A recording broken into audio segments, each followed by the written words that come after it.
How can Jed York make sure a season like this never happens again?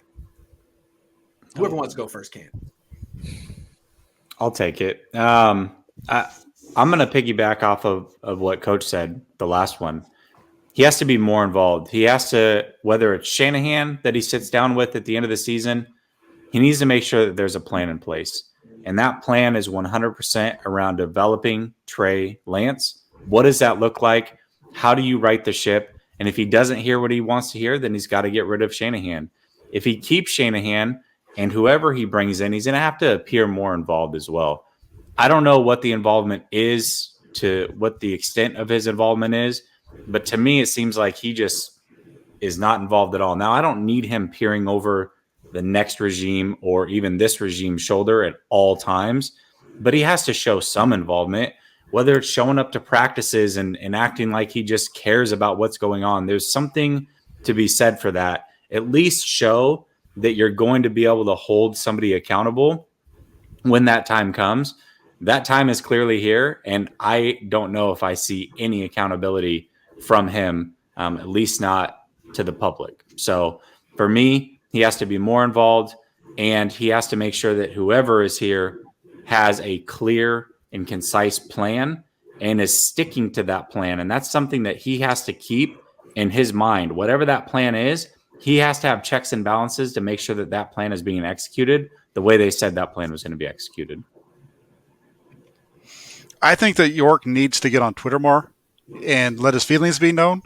I think that's what's really missing from this organization since 2014. 14, yeah. Yeah, I think that's what we need. It worked out for him in 2014. It worked out for him in the run up to the draft. That was great this offseason. Can we get some more really fun dinner parties? Come on. Are you still partying, Jed?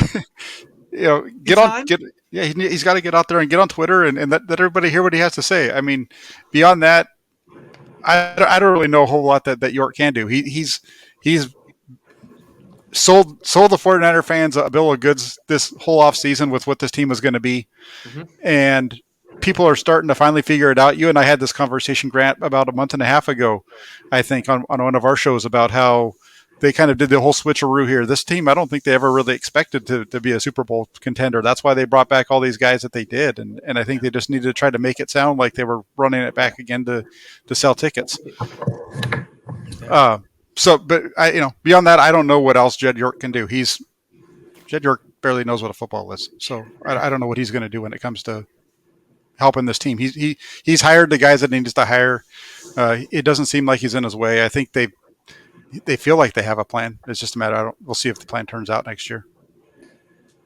I think owners have to be very careful when they step into football operations.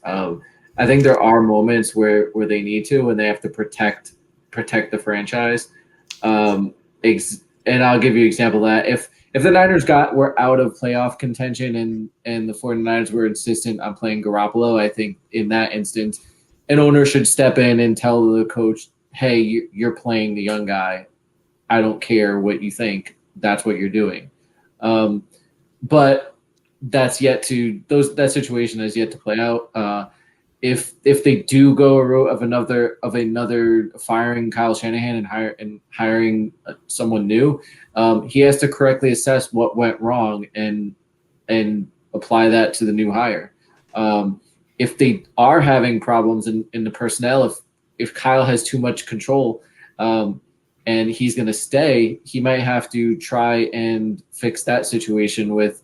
And I don't know the details of his contract. If that's a breach of his contract, if he gives more power to a GM or whatever. But that's something that Jed could do if it's not a breach of Kyle's contract. I don't really know what his contract is.